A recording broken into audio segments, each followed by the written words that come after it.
નમસ્કાર તમામ ભારત દેશના નાગરિકો. ભારત દેશના નાગરિકો એટલે કે આજે આપણે સ્વતંત્ર દિવસે જે આપણે પ્રગતિ કરવા જઈએ છીએ, વર્ષ 80ની શરૂઆત, જેને આપણે 79 સંપૂર્ણ કરતા આઝાદીને વર્ષ ટોટલ 79 થયા.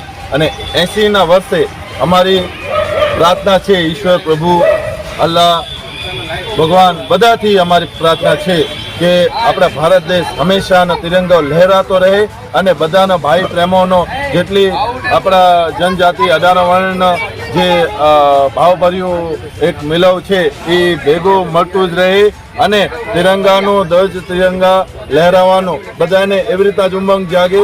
અને અમારા સ્વતંત્ર આપણે ભારત દેશની વાત કરીએ તો આપણે ભારત દેશના નાગરિક છીએ અને અમારું પત્રકાર સંગઠન છે, પત્રકાર મિત્ર છીએ.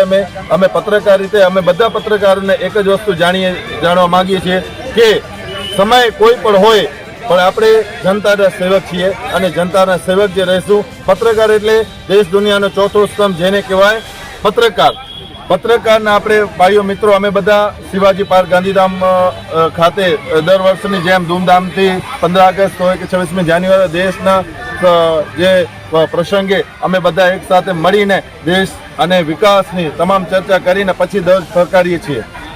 સ્વતંત્રતા દિવસની આખો દેશ આ પર્વ ઉજવી રહ્યું છે, તો આપ જનતાને શું સંદેશ દેવા માંગશો? જનતાને અમે એટલો સંદેશ દેવા માંગશું કે જનતા તમે જાગૃત બનો. ગુજરાત સરકાર વિકસિતની વાત કરે છે તો ગુજરાત સરકારને પણ સમર્થન આપો.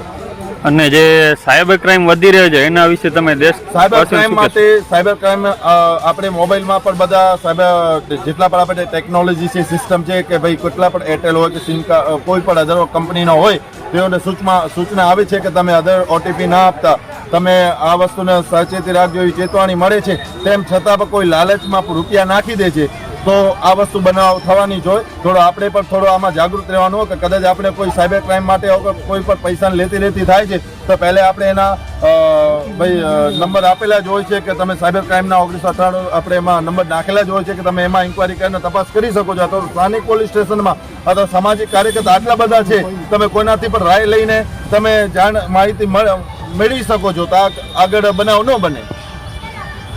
જય હિન્દ, જય ભારત.